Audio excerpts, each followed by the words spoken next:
Good day. We are the group 13 and our topic is all about chapter 6, strategy implementation. So from the word strategy, it means the plan of action to achieve something, while the implementation means putting the plan into the action. So this means that strategy implementation is the process of putting the plan into the action to achieve the business goals. So first, we have the nature of strategy implementation. So in order to accomplish strategic goals and objectives, a chosen strategy must be translated into the organizational action. So when we say organizational action, this is the action by the organization that has purpose, function, and rules.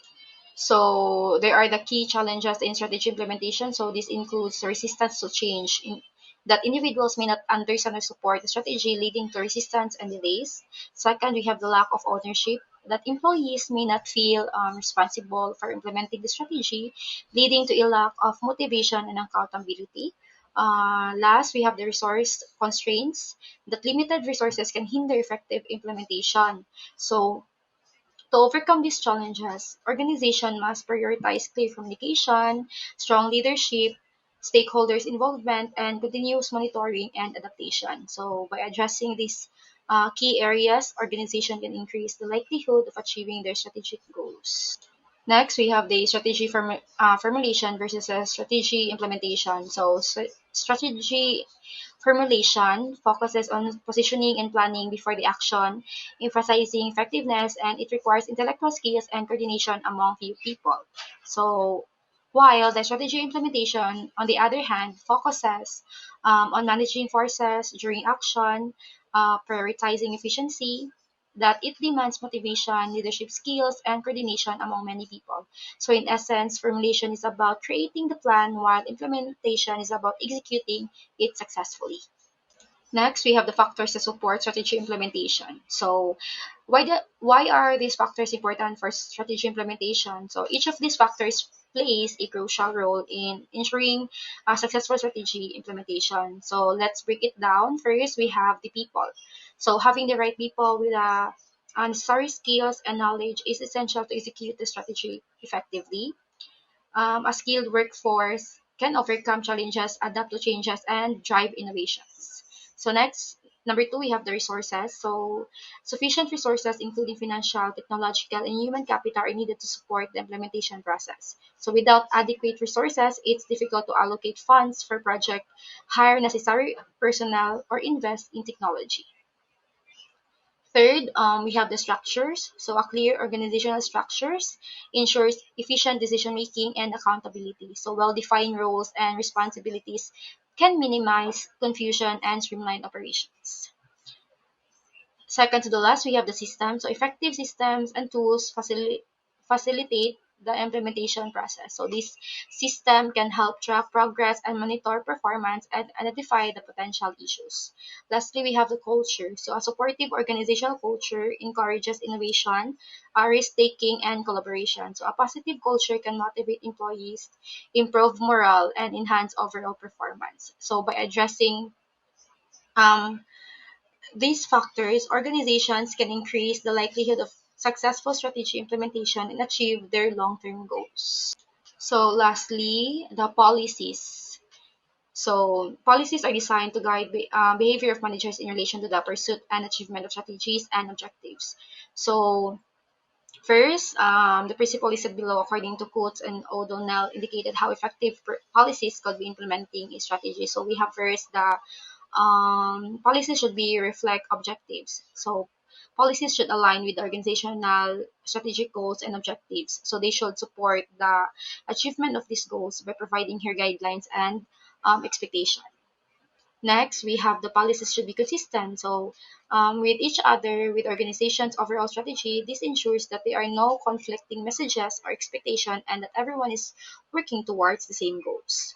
Next, we have policies should be flexible. So while policies provide structure and guidance, they should also be flexible enough to adapt to changing circumstances. Rigid policies can hinder innovation and responsiveness. Next, we have policies should be thought. and comprehend. So policies should be communicated effectively to all employees, ensuring that everyone understand their expectations and responsibilities. So training and education can help employees understand the rationale behind policies and how to apply them in their work. Last, we have the policies should be taught. So uh, last, we have the policies should be monitored. So policies should be regularly reviewed and updated to ensure the continued relevance and effectiveness. Monitoring can help identify areas where policies may need to be revised and clarified. So thank you very much. And next reporter, we have April May Adolfo. Thank you. Hi everyone, my name is April Adolfo and my topic is all about hierarchy policy. First is company strategy.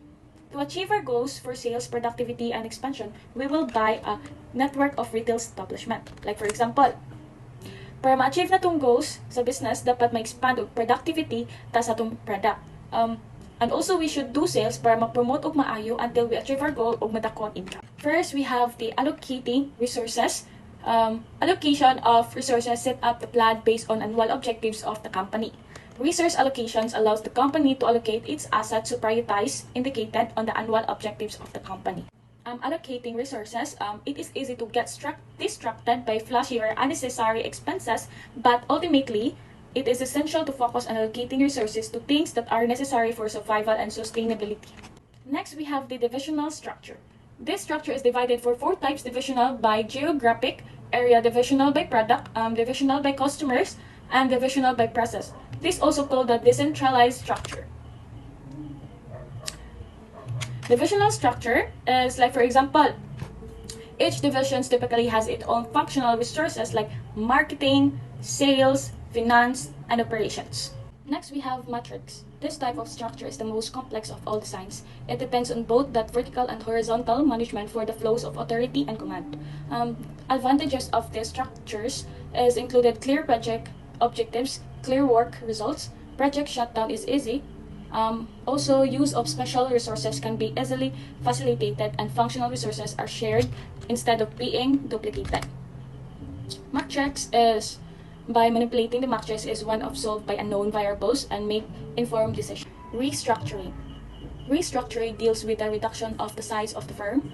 It can be done by reducing the number of employees, number of division or units, or hierarchical levels of the company. This can happen when a company starts to benchmark itself to the industry leaders.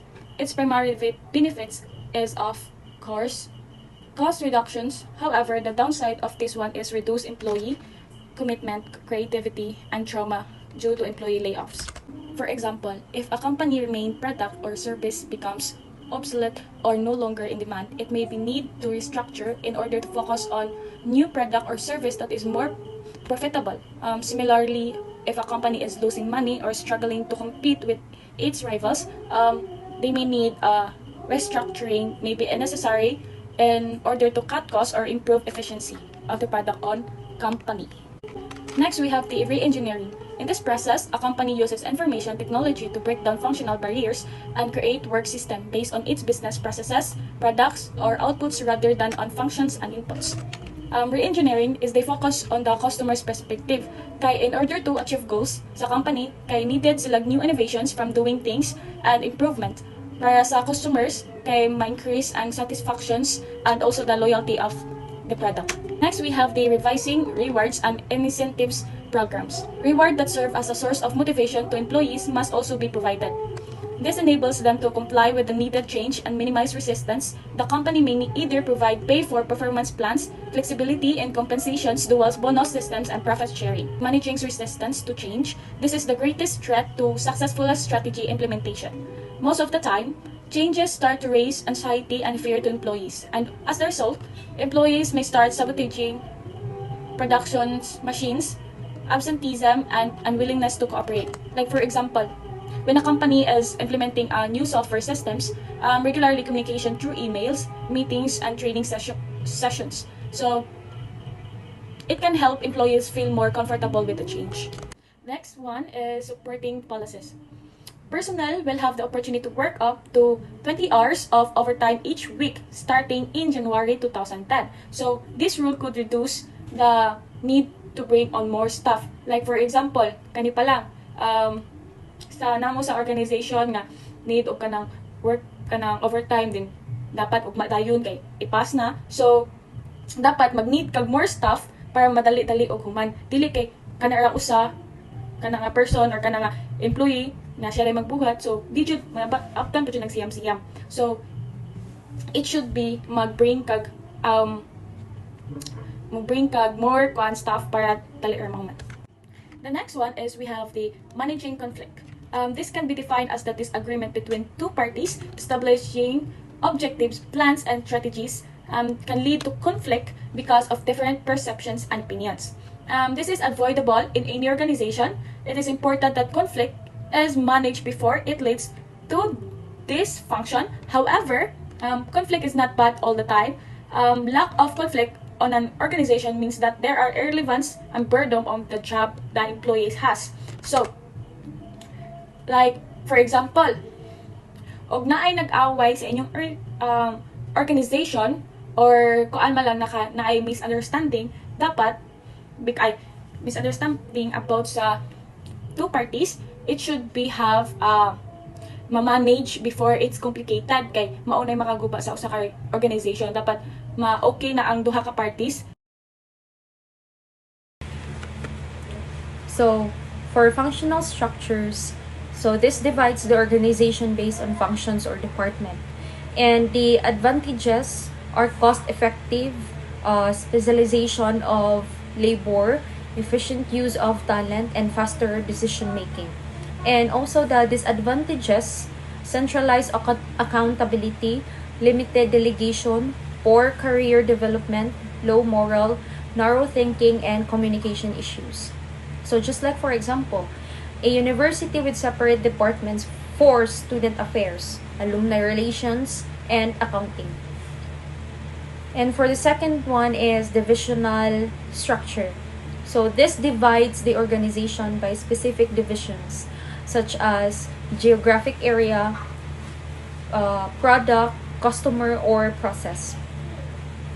And this is also called a decentralized structure. So just like, for example, a multinational company with divisions for North America, Europe, and Asia, or one with separate units to different product lines like electronics, clothing, and appliances.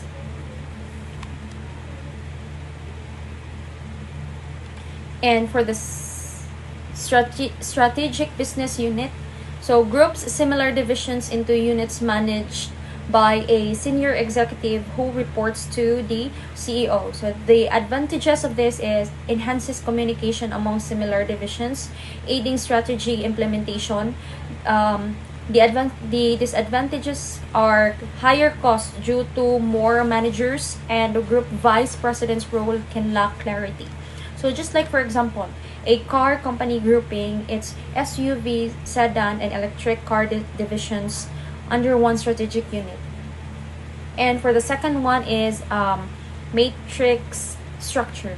So this combines vertical and horizontal management for shared authority and command. So the advantages of this are clear objectives, shared resources, efficient project shutdown, and no resource duplication. And the disadvantages are requires excellent communication and mutual trust, high cost due to more managers, lack of unity in command, and complex budgeting. So just like for example, a tech firm managing product development teams that reports both to project managers and department heads. And the third one is restructuring. So this involves reducing company size by cutting employees, divisions, or hierarchical levels to align with industry benchmarks. So the advantages are this reduces costs, and the disadvantages may lower employee morale, creativity, and commitment, and can cause trauma from layoffs. So just like for example, a retail chain closing underperforming stores and lay off staff to focus on profitable locations. So next is product positioning. So to target specific client groups, markets must first be divided. So the next stage is to determine what customers want and anticipate. So analysis and research are required.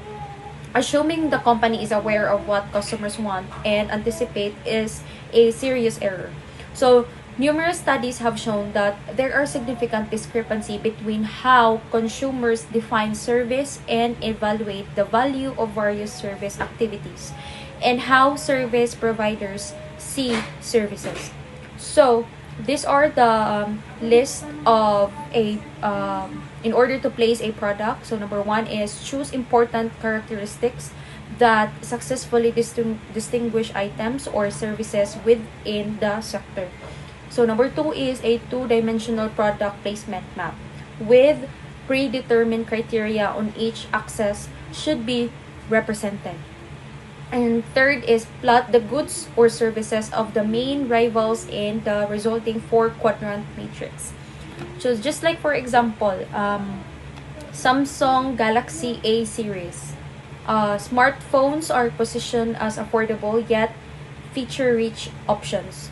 So they target mid-range buyers who want quality and performance without paying flagship prices. So Samsung markets the series with attributes like a good camera, so durable battery life, and a sleek design. So ensuring it stands out against the budget brands while competing with more expensive options like Apple.